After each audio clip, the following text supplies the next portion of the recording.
ujio wa TASAC unatofautiana na kupotea kwa NASACO. Nini kilifanya NASACO iondoke na TASAC ije?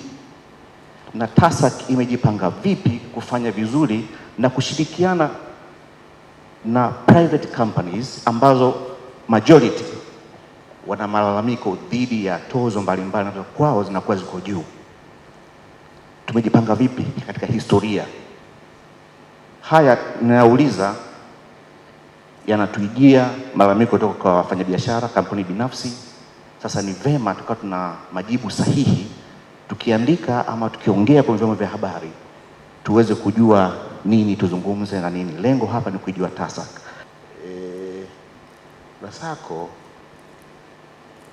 ilikuwa inafanya uwakala wa meli zote peke yake.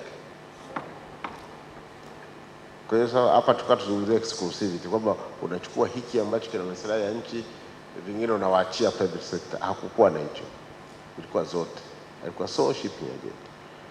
Kwa hiyo kama hivi tunazungumzia, tuna shipping agents wamepewa leseni 24, wakati ule ilikuwa hakuna kitu kama hicho, ilikuwa ni NASACO.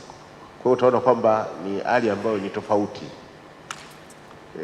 Pamoja na kwamba kuna watu wanajaribu kulinganisha NASACO na TASAC, lakini ni tofauti. Ile ilikuwa ni monopoly per se, which is not the case with TASAC. Lakini pia haya malalamiko ya tozo kwamba tozo za wakala wa meli za TASAC ziko juu sio sahihi. Unfortunately sasa sijui ni kwa nini, labda na nyinyi mtatusaidia kufikiri, hata hao wanaolalamika wanajua kwamba sio sahihi, kwa sababu toka wakati udhibiti wa usafiri wa maji bado huko chini ya Sumatra, kulikuwa na viwango vya chini ambavyo vimewekwa kisheria kwenye kanuni vya kutoza huduma ya uwakala wa meli. TASAC ilipoanzishwa, katika kuchambua vile vigezo viliendelea kuwepo na marekebisho kidogo, lakini kwa maana ya kwamba ni vigezo au tozo zinazotozwa na shipping agents private sector. Utakumbuka wakati wa Sumatra hakukuwa na shirika la umma linalofanya uwakala wa meli, hata kwenye hayo maeneo ambayo ni exclusive haikuwepo hata hiyo habari exclusive, ilikuwa 100% ni private sector, na sheria ilikuwa imeweka viwango hivyo vya tozo, na hivyo ndio vilivyokuja vinatumika sasa baada ya TASAC, ambavyo private sector waliopo au tunasema mawakala 24 wanatoza kwa mujibu wa sheria. Na TASAC ilipoanza kutekeleza majukumu yake kwenye ile eneo la wakala wa meli, tozo tukasema tutumie hizo. Sasa ni kitu cha ajabu, tozo ambazo wamekuwa wakizitumia kwa miaka nenda rudi na wanaendelea kuzitumia hata sasa private sector, lakini hizo zinatumiwa na TASAC zinasema ziko juu. Sielewi maana yake ni nini, na hakika hata wewe mwandishi wa habari huwezi kuelewa, lakini huo ndio ukweli. Na tozo hizo sio siri, ziko kwenye kanuni za mawakala wa meli ambazo ndio tunazozitumia kutoa leseni kwa mawakala wa meli wa private sector, ambayo ni GN 339. Mtaitazama kule, nadhani ni schedule ya 4. Alafu mtachukua tozo za TASAC za wakala wa meli ambazo zipo kwenye jedwali, nafikiri ziko kwenye website pia. Unachukua unalinganisha kile copy and paste. Naitwa Christina, niko Nipashe. Nilitaka kufahamu, nashukuru kwanza kwa mada ya kuwasilisha, ni kitu ambacho nimeongezea kwa sababu nilikuwa vigeni kwangu. Sasa nikataka nifahamu kwa sababu masuala ya baharini huwa hayaripotiwi sana. Tukataka tujue pengine tangia mwaka 2018 mpaka sasa mmekutana takwimu zinasemaje kiwango cha ajali upande wa bahari ama ziwani, kwa sababu kuna nyingine tunazikuta tunazisikia kwamba ajali imetokea mwaka fulani, lakini takwimu sahihi hatuna. Naomba nifahamu hao watu wanaofanya hii biashara ya air forwarding, je, wanapaswa kusajiliwa na TASAC? Kama jibu ni ndio, naomba kufahamu kufahamu labda TASAC mmesajili wangapi? Pia naomba kufahamu je, gharama za huduma ya hizi huduma za clearing and forwarding ambazo zinatolewa na TASAC. Sikuona vizuri wakati anafanya representation. Naomba kufahamu hizo gharama imekuwaje. Lakini swali langu la mwisho, nakumbuka hapa, sidhani kama ni siku nyingi sana, lakini kama kulikuwa na malalamiko kwa hawa mawakala wa clearing and forwarding, wakilalamika kwamba ni kama TASAC kama inafanya kazi kubwa yenyewe ya clearing and forwarding na kuwakosesha hawa mawakala kazi. Labda nyinyi mnalizungumziaje hilo? Tozo zetu nilisema zinatofautiana kama ni container ama ni aina ya mzigo. Kwa tozo ya kwanza ambayo niliongelea ni kwa mizigo ambayo ni container. Kama nimeleta bidhaa zangu zipo kwenye container, tunaangalia ukubwa wa container namba 1. Kama ile container ni 20 feet ama ni 40 feet. Kwa container ambayo ni 20 feet, tozo yake ni $200 au 0.4% ya custom value, whichever is higher. Sasa custom value ni nini? Mteja akileta dokumenti zake, tukizisubmit kwenye mfumo wa TRA kwa ajili ya ushuru, huwa tunapata custom value. Ni ile thamani ambayo forodha inasema mzigo huu thamani yake kweli ni kiasi fulani. Hiyo ndio custom value. Kwa tunachofanya sisi, tufanye custom value ni shilingi 1000. Tuwashumu ni shilingi. Kwa hiyo nitafanya 0.4 ya 1000. Nitapata ngapi?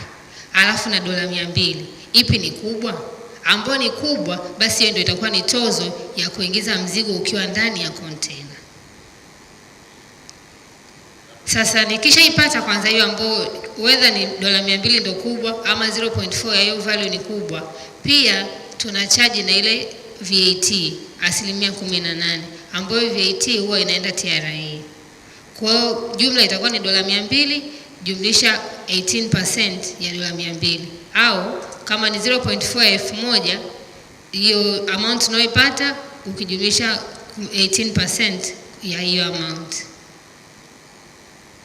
Kwa hiyo ni kwa 20 feet. Kwa kama ni 40 feet ni $250 au 0.4 ya custom value, whichever is higher. Kuna swali limeulizwa na Christina kutoka Nipashe. Yeye anataka kujua kwamba takwimu za ajali zikoje. Nafikiri ni dada hapo. Sasa hivi siwezi kuwa na takwimu moja kwa moja kwamba nizitoe kichwani. Ila ofisi tunazo. Ila trend kutoka 2018 ajali zilikuwa zikiongezeka. Shida ya ajali zetu ni kwamba inawezekana kuna mwezi wa 12 kukawa kuna ajali nyingi na zikawa zina sababu. Kwa mfano, hali yao inapokuwa mbaya na mnapotoa makatazo, usitegemee kuna watu wanatofautiana. Umetoa makatazo, OCD imejulishwa, ile BMU kwa maana bichi imejulishwa wote, lakini kuna mtu anachomoka huko ataje amechomoka saa ngapi? Saa 7 ya usiku kachomoka. Nasema kwamba mipaka hii tunakaa wananchi, lakini sio kila wakati mtu askari. Kwa hiyo inapotokea ajali, wakati mwingine ni uzembe wa mtu kwenda kutoa chombo, umesikia taarifa habari lakini ametoa chombo bila ruhusa yoyote. Kwa hiyo ni kweli takwimu za ajali zinaonyesha ajali zinapungua, na ukiangalia kwa mfano mwaka huu mwezi wa 6 na wa 7 maeneo ya Kigoma kuna ajali, mwaka jana 6 na wa 7 kuna ajali nyingi. Hii inatokana na mazingira ya hali ya hewa kubadilika. Inapotokea hali ya hewa kuwa mbaya na watu hawatishi ile bila shuruti, anaambiwa kia anatoa chombo, tutegemeeni ajali. Kwa hiyo ni kuhakikisha kwamba ajali zinapungua, lakini kuna misimu ambayo inaonekana kuanzia mwezi wa 6 na wa 7 kama Kigoma, Mwanza kuanzia mwezi wa 12 hali ya hewa, Dar es Salaam wakati mwingine haieleweki, kiangalia miezi kama iliyopita mwezi wa 3, mwezi wa 4 vimbunga vile. Kwa hiyo ajali zinapungua, lakini tukipewa taarifa kwa wakati tunaweza kudhibiti ajali, lakini kuzimaliza ni vigumu zaidi. Kwa hiyo ukienda kwenye Membership Act kwenye sheria usajili umezungumzwa kuanzia vyombo cha mita 4 mpaka mita 24. Hivi ni vyombo vidogo, tunasema ni small vessel license. Kwa hiyo tunavisajili, lakini vyombo kuanzia mita 3 kuja chini hatuvisajili, na hivi ni vyombo ambavyo tunaamini kabisa havina uwezo wa kwenda sehemu yoyote zaidi ya eneo la bandarini pale pale, ambao ni vile kasia mtu mmoja anakwenda kufanya shughuli zake, mwingine anafanya kwa mfano yacht club. Vyombo kuanzia mitandao kule chini huwa visajiliwi, ila vinaelekezwa kuwa na vyombo vya usalama, kwa maana kama unakwenda peke yako basi una life jacket yako. Kwa hiyo kuanzia mita 4 tunavisajili, hiyo nakupa uhakika, na vinasajiliwa maeneo yote, vyombo vya uvuvi hata vile vya starehe. Bwana James Lange, kama nimetamka jina vizuri, yeye anasema kwamba anataka kujua tunadhibiti vyombo lakini ajali zinatokea, na akatoa mfano moja kwa moja kwamba kwa mfano MV Nyerere, anasema isikawa ni udhibiti kwenye makaratasi. Ni kweli vyombo hivi vinadhibitiwa ipasavyo, lakini ukienda kwenye ile Makership Act, baada ya hii ajali ya MV Nyerere tulifanya amendment kwenye sheria kuhakikisha kwamba vile vyombo vyote vinavyohusiana na ferries vinaanza kudhibitiwa. Mwanzoni vyombo vya serikali, ukienda kwenye Makership Act, kwenye ile application ilikuwa inahusisha vyombo, haihusishi vyombo vya kijeshi, vyombo vya polisi, lakini vyombo vyote vya serikali ambavyo vinatoa huduma kwa jamii, kwa maana ya ferries, vyombo vya TRA. Kwa hivyo vilikuwa vimekuwa excluded kwenye sheria, lakini baada ya kuwa na TASAC tumefanya amendment kwenye hiyo act, na sasa vyombo kwa maana ya ferries zinakuwa regulated na TASAC. Kwa hiyo niendelee kuhakikishia kwamba vyombo vinadhibitiwa, lakini mkuu, kwenye mada yangu nilisema kwamba hata kama tunadhibiti, lakini 85% ya ajali duniani, na sisi tukiwemo, ni zinasababishwa na human error, ni sisi wanadamu wenyewe. Unaweza ukadhibiti na sio kila wakati na kila muda utakuta afisa serikali yuko katika kituo kwa ajili ya udhibiti. Mfano mzuri, chukulia magari, tunaendesha magari, tunadhibitiwa na polisi, lakini kila kukicha tunasikia ajali. Kwa hiyo hizi ajali tunasababisha sisi wenyewe. Usitegemee kwamba trafiki anavyokukagua barabarani anakupenda utii sheria bila shuruti, lakini ni wangapi tunatii sheria bila shuruti?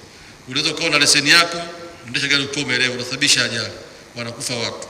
Kwa hiyo kwenye meli ni hivyo hivyo, tunadhibiti kwa kila aina, na ukiangalia takwimu pale tunapiga faini, na faini za TASAC kwa kweli ukisoma sheria tunazungumzia dola. Sasa ni dola 5,000, dola 8,000 mtu analipa, lakini ajali zinatokea. Kwa hiyo ni kuhakikisha kwamba tunafanya udhibiti wa hali ya juu, na ile element ya human element iko pale pale. Simamia mizigo upekee vizuri, mtu asimamie. Kitokea ajali unasema kuna udhibiti. Udhibiti upo, lakini uzembe wa sisi wenyewe kama watendaji kwa maana mabaharia, lakini udhibiti wenyewe kwenye kampuni husika. Ndio maana nikasema kwamba si hosi ya meli inakaguliwa kila kitu. Je, wewe kama operator, wewe kama mfanyakazi wa chombo una wajibu gani kutimiza majukumu yako? Na ndio maana ukisema kwenye sheria, kwa lazima na sheria kuna ile disqualification of seafarers. Endapo tukichunguza tukikuta kosa hili limesababishwa na uzembe wa baharia, ndio ile kamati kuna utaratibu kuunda kamati ya kuweza kuchunguza nani amesababisha hiyo ajali. Ukikuta ni uzembe wa kapteni au mfanyakazi wa chombo, basi tunakunyang'anya leseni yetu, na mkurugenzi kwa maana registrar ana mamlaka kuweza withdraw leseni yake, usitoe huduma kama mfanyakazi wa chombo. Na endapo kuna inquiry zitafanyika, unafutiwa moja kwa moja kwenye hiyo huduma. Na sheria ndio inasema hivi. Ni kweli watu hasa private clearing agents wamekuwa wakilalamika kwamba TASAC imechukua kazi kubwa, lakini uhalisia ni kwamba ukiangalia hata trend ya usajili wa private company inaendelea kukua. Sasa kama TASAC imechukua kazi yote, kwa nini bado wanajisajili kwa wingi? Na maana kazi bado ni kubwa sana, ipo. Maana TASAC anafanya zile tu ambazo zimeorozeshwa kwenye sheria iliyoanzisha TASAC. Bidhaa nyingine zote private company anaruhusiwa kufanya. Kwa hiyo swala kusema kwamba imechukua kazi yote nadhani halina mashiko.